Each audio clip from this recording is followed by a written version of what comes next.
parte 2 da análise das oitavas de final do Mundial de Clubes. Mas antes disso, já se inscreve no nosso canal, tá aqui ó, 90 mais acréscimos, ativa o sininho e deixa aquela curtida para fortalecer o nosso trabalho. Mas antes de começar a análise, deixa eu me apresentar e descrever para você que não me conhece. Eu sou o Irã Moscarato, sou um homem branco, cis, tenho cabelo preto com topete. A minha barba é cheia e preta. Estou vestindo uma camisa marrom. E atrás de mim tem duas telas de computador. E uma delas está com o logo do nosso canal. 90 mais acréscimos. Agora devidamente apresentado, bora pro vídeo de análise. E já vamos começar com um duelo entre brasileiro e europeu.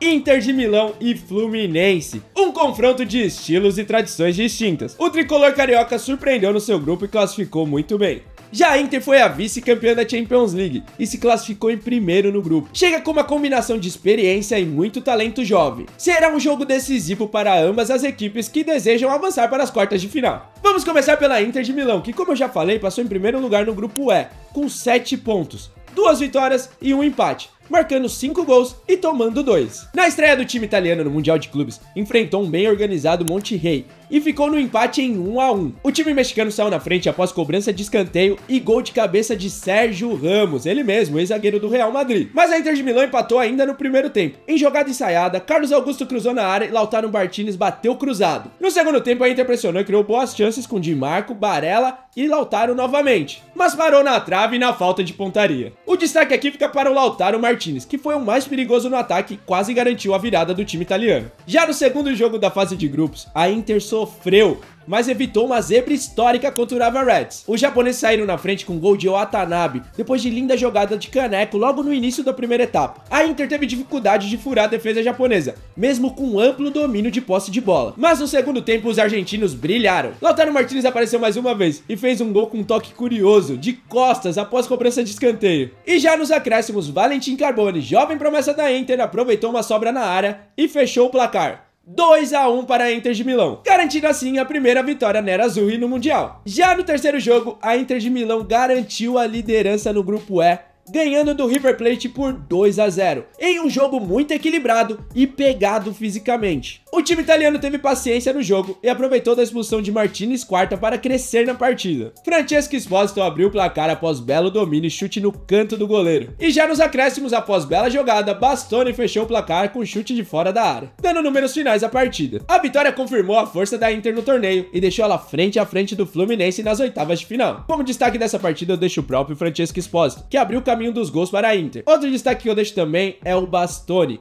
Além de muita qualidade defensiva, contribuiu ofensivamente, fechando os números da partida. A Inter de Milão fez uma boa participação na fase de grupos, mostrando resiliência e qualidade para terminar na primeira colocação. E apesar do empate na primeira rodada contra o Monterrey, o time conseguiu reagir com vitórias apertadas contra o Urawa Reds e River Plate. A equipe demonstrou equilíbrio da defesa e poder ofensivo nos momentos decisivos. O grande destaque dessa primeira fase da Inter fica com Lautaro Martinez, fundamental na finalização e na criação da equipe. Foi decisivo com gols e boas participações, sendo a principal referência do ataque da Inter de Milão. Agora chegou a hora de falar do Fluminense. O tricolor das Laranjeiras terminou a fase de grupos em segundo lugar no grupo F, com 5 pontos, uma vitória e 2 empates, tomando 4 gols e sofrendo 2. Na estreia do Fluminense, o que se viu foi um domínio amplo da equipe contra o europeu Borussia Dortmund, que era considerado o favorito do grupo, mas infelizmente o gol não saiu. O tricolor teve inúmeras chances e pressionou durante os 90 minutos, mas parou nas boas defesas do goleirão Kobel e na falta de pontaria nos momentos decisivos. O grande destaque dessa partida fica com John Arias. O colombiano infernizou a defesa dos alemães com sua velocidade e muita criatividade, sendo um motor da equipe carioca no ataque.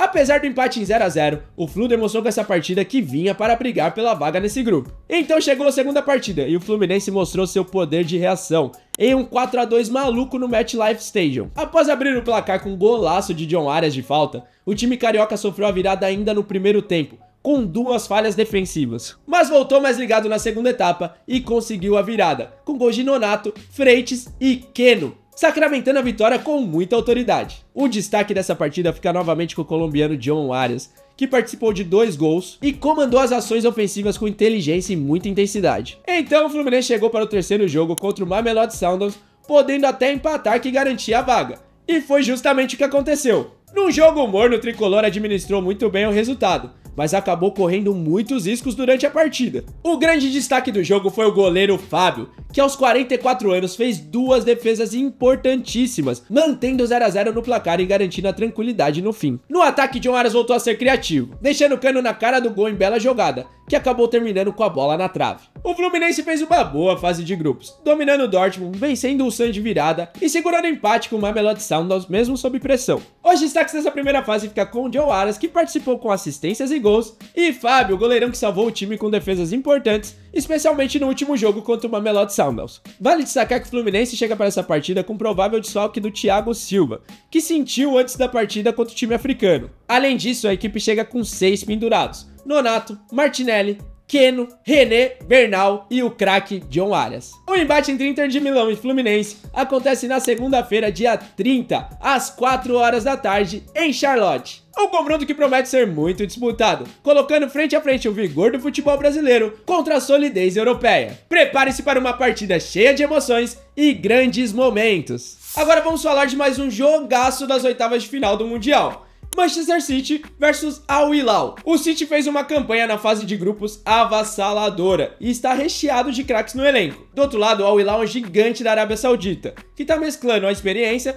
com a juventude de alguns atletas. O time árabe cresceu durante a competição. Então já comenta aqui, você acha que o Al Hilal vai aprontar nessas oitavas de final ou o time inglês vai manter o favoritismo e ganhar a partida? Vamos começar a análise pelo Manchester City. A equipe terminou em primeiro no grupo G, somando 9 pontos, não perdeu nenhuma partida, marcando 13 gols e tomando apenas 2. A estreia do Manchester City no Mundial foi com muita autoridade, vencendo por 2 a 0 o Wydad Casablanca, mostrando para que veio nesse Mundial de Clubes. Phil Foden marcou o primeiro gol com 1 minuto e 52 segundos, o gol mais rápido até agora da competição. A intensidade do time inglês seguiu alta e Jeremy Doku fez o segundo gol da partida ainda na primeira etapa, já fechando o placar com tranquilidade. Mesmo com um time cheio de novidades como Strand, Reschneiders e Cherki, o City manteve o estilo de jogo de sempre: posse de bola, imposição técnica e volume ofensivo. Outro destaque ficou para os brasileiros, Savinho e Vitor Reis, que começaram essa partida como titulares da equipe inglesa. O grande nome da partida foi Phil Foden, marcando um gol relâmpago e participando de várias construções ofensivas do time. Com certeza será um dos grandes destaques dessa campanha do Manchester City. Já na segunda partida, o City não tomou conhecimento do Al-Ain e goleou eles por 6 a 0. Dominando do início ao fim, o time inglês confirmou a sua vaga nas oitavas com 100% de aproveitamento até então. Gundogan 2 vezes, Etcheverry,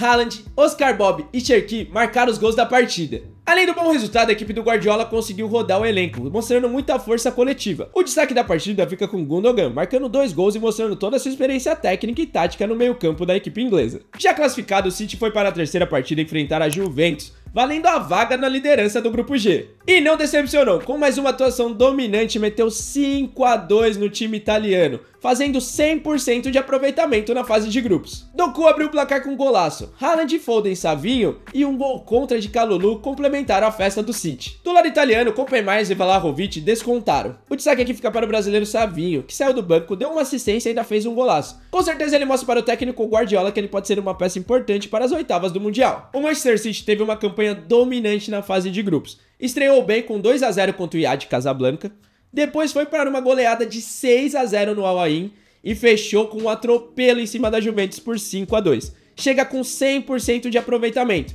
com certeza uma das favoritas a ganhar o título mundial. A equipe de Pep Guardiola mostrou muito equilíbrio entre o ataque e a defesa, muita capacidade técnica e qualidade para dominar o jogo do início ao fim. Os destaques aqui ficam para Haaland, que conseguiu marcar nos jogos contra o Al-Ain e Juventus. Ele mostra muita presença de área, força e oportunismo na frente do gol. Outro destaque fica para Phil Foden, sempre participativo, ele foi crucial para a vitória do City no primeiro jogo. E ainda marcou contra a Juventus no encerramento do grupo, uma peça muito importante para esse elenco do Pep Guardiola. Com essa primeira colocação garantida no grupo, o City chega com certeza como um dos favoritos a ganhar o Mundial de Clubes. E vai para a próxima fase com somente um jogador pendurado, o zagueiro Kuchanov. Agora chegou a hora de falar do adversário do City, o Al Hilal. Eles ficaram em segundo lugar no grupo H, com 5 pontos, sendo uma vitória e 2 empates, marcando 3 gols e sofrendo apenas 1. Na estreia do grupo H, o Al Hilal já enfrentou logo de cara o Real Madrid, o gigante espanhol, e saiu com um empate heróico,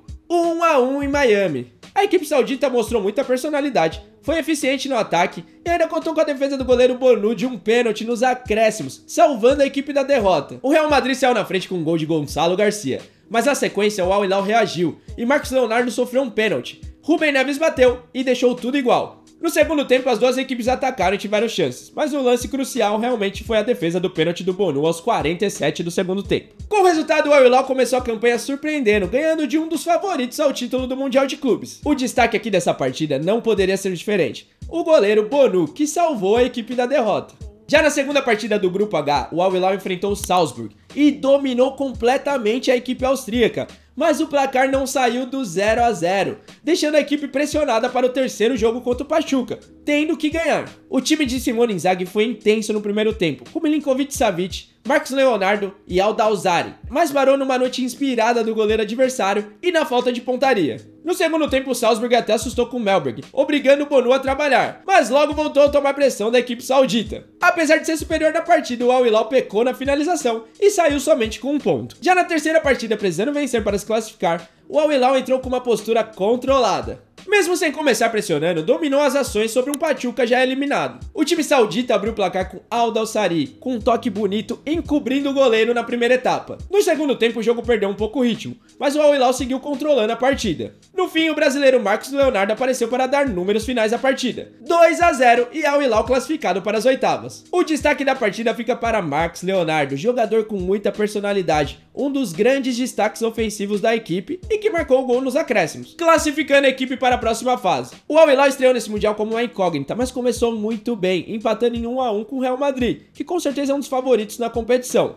Depois veio um jogo dominante contra o Salzburg, mas não saiu do 0-0, e finalizou sua campanha com uma vitória segura por 2-0 contra o já eliminado Pachuca, garantindo assim a segunda colocação no grupo e a vaga nas oitavas de final. Como destaques da equipe nessa fase de grupos, não tem como não citar o goleiro Bonu, que salvou o time no primeiro jogo contra o Real Madrid defendendo um pênalti e mantendo o Al Hilal vivo na competição. Outro destaque é o jovem Marcos Leonardo, brasileiro decisivo no ataque do Al Hilal, marcando o gol que selou a classificação no terceiro jogo. Outro ponto importante para ficar de olho é que o Al Hilal vai com 5 pendurados para essa fase. São eles: Rubem Neves, Koulibaly, Renan Lodge, Al Harbi e Al Khatani. O duelo entre Manchester City e Al Hilal promete ser eletrizante. De um lado, o time inglês que atropelou na fase de grupos. Do outro, o time árabe que mostra muita garra e muita qualidade ofensiva. Uma partida sem dúvida que será uma guerra e vai definir os rumos das quartas de final do Mundial. Então se liga, a partida acontece no dia 30, segunda-feira, às 10 horas, no Camping World Stadium, em Orlando. Agora viramos a atenção para mais um clássico europeu nessas oitavas do Mundial de Clubes: Real Madrid e Juventus. As duas equipes vão se degladiar para uma vaga nas quartas de final. E o interessante desse duelo é que essas duas equipes já decidiram 2 Champions League, e as duas o Real Madrid saiu como vitorioso. A primeira lá na temporada 97-98, 1-0 para o time de Madrid. E a segunda na temporada 16-17, 4-1 para o time do Real. Mas vamos deixar o passado de lado e focar numa partida cheia de emoção e rivalidade. Vamos começar pelo Real Madrid, que passou em primeiro lugar no Grupo H, com 7 pontos, 2 vitórias e 1 empate, somando 7 gols marcados e sofrendo 2. Na estreia do Mundial de Clubes, o Real Madrid empatou com o Al Hilal em 1-1. Gol de Gonçalo Garcia e empate na cobrança de pênalti de Rubem Neves. Valverde ainda desperdiçou uma cobrança de pênalti nos acréscimos do segundo tempo, com uma defesaça do goleiro Bonu. O destaque aqui foi para quem marcou o gol do Real Madrid: Gonçalo Garcia. Com certeza foi o jogador mais ativo no ataque nessa partida. Já no terceiro jogo, o Real Madrid ganhou de 3-1 da equipe do Pachuca. Mesmo sofrendo com uma expulsão precoce do Raul Asensio, o time não se intimidou. Jude Bellingham abriu o placar, Arda Güler ampliou e Valverde selou a vitória. Montiel ainda descontou para o Pachuca, mas a equipe mexicana não conseguiu reagir. O destaque do Real Madrid fica para Jude Bellingham, que foi fundamental no ataque, marcando o primeiro gol da vitória. Então o Real Madrid foi para sua terceira partida contra o Salzburg, em uma noite chuvosa na Filadélfia, e não tomou conhecimento. 3-0 com muita autoridade, garantindo assim a liderança no Grupo H. O brasileiro Vinícius Júnior desencantou nessa partida, com um gol e uma assistência. Além dele, Valverde deixou sua marca e Gonçalo Garcia deu números finais à partida. Vale também comentar que o goleiro Thibaut Courtois foi fundamental na segunda etapa. Fez defesas importantíssimas, quebrando qualquer reação do time austríaco. O destaque aqui fica para Vinícius Júnior, que finalmente desencantou, fez gol e deu assistência para o gol do Valverde. O Real Madrid avançou com uma campanha sólida no Grupo H, vencendo com tranquilidade os jogos contra Pachuca e Salzburg. Podemos dizer que teve um pouco mais de dificuldade dificuldade no empate contra o Al Hilal. Mesmo com momentos de instabilidade e desfalques importantes, a equipe de Xabi Alonso cresceu ao longo dos jogos e encerrou a fase de grupos na liderança. Como destaques da equipe nessa fase de grupos, eu vou deixar aqui o Vinícius Júnior, que voltou a jogar muito na partida contra o Salzburg, e o Gonçalo Garcia, que participou muito bem no ataque em todas as partidas. A dúvida que fica é se Kylian Mbappé vai conseguir voltar para essa fase de oitavas de final. Outro problema também é que Vinícius Júnior vai pendurado para essa partida. Agora vamos falar do adversário italiano do Real Madrid, a Juventus, que passou em segundo lugar no grupo G, com 6 pontos, sendo 2 vitórias e 1 derrota, marcou 11 gols e sofreu 6. A Juventus estreou no Mundial com uma atuação de gala, goleando por 5-0 ao Al-Ain. Logo aos 10 minutos, Kolo Muani, após cruzamento, abriu o placar para a equipe. Aos 20 minutos, Francisco Conceição aproveitou o rebote e ampliou. A pressão seguiu intensa e Yildiz, o camisa 10, marcou o terceiro gol. Antes mesmo do intervalo, a equipe já estava ganhando por 4-0, com mais um gol de Kolo Muani. Na segunda etapa, a Juventus só administrou o placar, mas mesmo assim ainda fez mais um golaço aos 13 minutos com Francisco Conceição novamente, fechando assim um placar em 5-0. O grande destaque ficou para ele, Francisco Conceição, marcando 2 gols e uma peça fundamental pela direita da Juventus. Já no segundo jogo, a Juventus voltou a ganhar e ganhar bem, 4-1 em cima do Idade. Destaque para Yildiz, que participou de 3 gols. Abriu o placar em jogada desviada que o juiz deu como gol contra, fez um golaço de fora da área e no segundo tempo finalizou após um belo drible. Muita classe do camisa 10 da Juventus. O Idade descontou com um toque de Lorque, mas a Juventus continuou dominando. E no final da partida, Vlahovic, em cobrança de pênalti, sacramentou a vitória por 4-1. O destaque aqui não podia ser diferente. Kenan Yildiz, decisivo mais uma vez, mostrou muita técnica, visão e frieza, sendo o motor do ataque do time italiano. Na última rodada do grupo G, a Juventus chegou para disputar a liderança contra o Manchester City, mas acabou sendo goleada por 5-2. O time até reagiu rápido ao primeiro gol do City com Doku e empatou com o Kopenhagen Miners, mas mesmo assim não resistiu à intensidade do time inglês. Com o gol contra de Kalulu e os gols de Haaland, Foden e Savinho, Vlahovic ainda descontou no final, mas já era tarde, a equipe passou em segundo lugar do grupo. Apesar do revés, o destaque fica para Kopenhagen Miners. Ele foi o mais lúcido da equipe, marcando o gol e tentando organizar o meio-campo. A Juventus fez uma fase de grupos muito sólida e ofensiva, com 2 goleadas sobre o Al-Ain e o Idade, e acabou perdendo também com uma goleada do Manchester City, mas garantiu o segundo lugar na classificação do grupo G. Os 2 destaques ficam para Kenan Yildiz, arma ofensiva dessa equipe da Juventus, e Francisco Conceição, muito bom pela direita, sendo fundamental nas goleadas contra o Al-Ain e o Idade. Outro ponto para ficar de olho é que a Juventus chega com 6 pendurados para essa partida, sendo eles Kalulu, Thuram, Gatti, Francisco Conceição, Cambiasso e McKennie. 2 gigantes do futebol europeu que promete um confronto com intensidade, tradição e muito talento. O Real Madrid chega invicto, com o crescimento dos jogadores como Vinícius Júnior e Gonçalo Garcia, enquanto a Juventus tenta surpreender com o brilho dos jovens Yildiz e Francisco Conceição e a qualidade do ataque de Vlahovic e Kolo Muani. O jogo na terça-feira, 1º de julho, às 4 horas da tarde, no Hard Rock Stadium, em Miami. Chegou a hora do nosso último jogo nessa análise das oitavas de final do Mundial de Clubes, mas eu já quero saber de você. Tá curtindo o nosso vídeo? Tá curtindo o nosso conteúdo? Então já segue o nosso canal, @90maisacréscimos. Lá você vai ter tudo sobre futebol, curiosidades e muita análise. Então bora pro último jogo, Borussia Dortmund e Monterrey. 2 times que vêm com muita vontade de avançar nesse torneio. O confronto promete ser muito equilibrado, com o Dortmund tentando impor seu ritmo e o Monterrey tentando surpreender para avançar para as quartas do Mundial. Vamos começar pelo Borussia Dortmund. A equipe avançou em primeiro lugar no grupo F com 7 pontos, 2 vitórias e 1 empate, fazendo 5 gols e tomando 3. Na estreia do Mundial de Clubes, o Dortmund escapou por pouco de uma derrota diante do Fluminense. Apesar do 0-0, o time alemão foi completamente dominado pelo tricolor e só não saiu com revés no placar devido às grandes defesas do goleiro Kobel. O Dortmund teve muita dificuldade de sair da marcação e sofreu demais com a intensidade do time do Fluminense, especialmente do lado direito, onde John Arias causou muitos problemas. Mesmo com as alterações promovidas pelo técnico Niko Kovac, o time demonstrou muita ineficiência ofensiva e um sistema defensivo desorganizado que cedeu muitos espaços para a equipe carioca. Foi um resultado sem dúvidas que soou como lucro para a equipe alemã. Já no segundo jogo, e esse aqui um dos jogos mais insanos dessa primeira fase do Mundial, o Borussia venceu por 4-3 o Mamelodi Sundowns e se manteve vivo por uma vaga nas oitavas de final do Mundial. A partida teve de tudo: golaço do brasileiro Lucas Ribeiro no primeiro tempo, falha bizarra do goleiro sul-africano Williams, virada da equipe alemã ainda no primeiro tempo e uma tentativa emocionante de empate da equipe sul-africana na segunda etapa. O grande nome do jogo foi Jude Bellingham, o irmão do Jude lá do Real Madrid, que marcou um golaço de voleio e foi eleito o melhor em campo, mostrando muita personalidade. Guirassy e Mecha também deixaram suas marcas, além de contar com um gol contra do time sul-africano. Apesar da vitória, o time do Dortmund oscilou muito durante a partida, especialmente no setor defensivo, e quase deixou escapar a vantagem criada no jogo. Com essa vitória, o time do Dortmund chegou muito mais tranquilo para a terceira partida e confirmou sua superioridade no grupo F, ganhando do Ulsan Hyundai por 1-0 em Cincinnati. A equipe dominou a posse de bola e finalizou mais de 30 vezes, mas parou na boa atuação do goleiro coreano. O único gol da partida saiu do pé do Svensson, que aproveitou o erro na saída de bola e marcou para o time alemão, garantindo assim a vitória por 1-0, que além do gol decisivo foi fundamental com a sua intensidade ofensiva e construção de jogadas. O Borussia Dortmund encerrou sua participação na fase de grupos do Mundial de Clubes de maneira sólida, com 2 vitórias e um empate, ficando assim com a primeira colocação. Apesar de ter sofrido na primeira partida contra o Fluminense, conseguiu arrancar um empate. Depois teve um jogo maluco contra o Mamelodi Sundowns, onde ganhou de 4-3. E no final, com seu domínio amplo, ganhou de 1-0 do Ulsan Hyundai. Os dois destaques principais da primeira fase ficou com Jude Bellingham e Svensson. Bellingham chamou a atenção pela personalidade e muita qualidade técnica. Já Svensson se destacou pela consistência ofensiva e, claro, pelo gol que garantiu a vaga do Borussia Dortmund em primeiro lugar no grupo F. Outro ponto importante para se destacar é que o Borussia Dortmund vai com 6 pendurados para a próxima fase.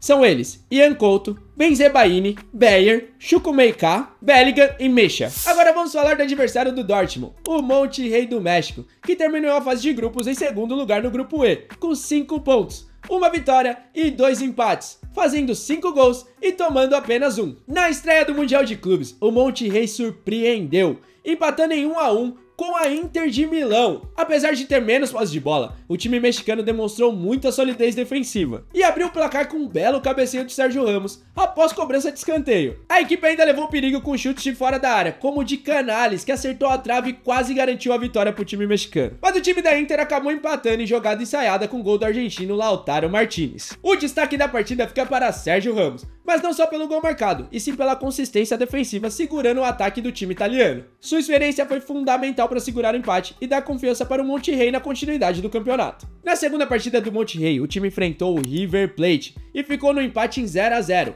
um jogo que ficou muito marcado pelos confrontos físicos e poucas chances claras de gol. O time começou bem criando oportunidades com Arteaga e Canales, mas quem se destacou mesmo foi o goleirão Andrade, que brilhou na segunda etapa, e o destaque da partida fica justamente com ele, que fez 2 grandes defesas nessa etapa, com chutes de Matsuono e Borja, garantindo assim um ponto de empate que manteve o Monterrey vivo na briga pelas oitavas de final. Já no terceiro jogo, o time mexicano mostrou muita força e garantiu a sua vaga atropelando o Rava Reds por 4-0. O duelo ficou decidido ainda no primeiro tempo, quando o Monterrey marcou 3 gols em 8 minutos, com destaques para os gols de Berterame e Corona. O Monterrey controlou a partida e soube aproveitar as oportunidades, e ainda contou com as falhas do goleiro japonês Nishikawa, garantindo assim uma vitória tranquila e a segunda colocação no grupo E, eliminando o argentino River Plate. Essa atuação contundente sem dúvida deu muita confiança para o time seguir no mata-mata do Mundial. O Monterrey teve uma atuação sólida e determinada nessa fase de grupos do Mundial de Clubes. Apesar de não ter conseguido a vitória contra o Inter de Milão e River Plate, conseguiu reagir muito bem goleando o Rava Reds e garantiu a classificação para as oitavas de final do Mundial. Aproveitamento de chances e capacidade de manter a pressão nos momentos decisivos. O destaque aqui fica para Sérgio Ramos. O zagueirão veterano foi fundamental no primeiro jogo, marcando um gol para o Monterrey, e é importante demais no jogo aéreo, tanto defensivo quanto ofensivo da equipe mexicana. Outro destaque fica para Berterame. Ele foi fundamental na última partida contra o Rava Reds,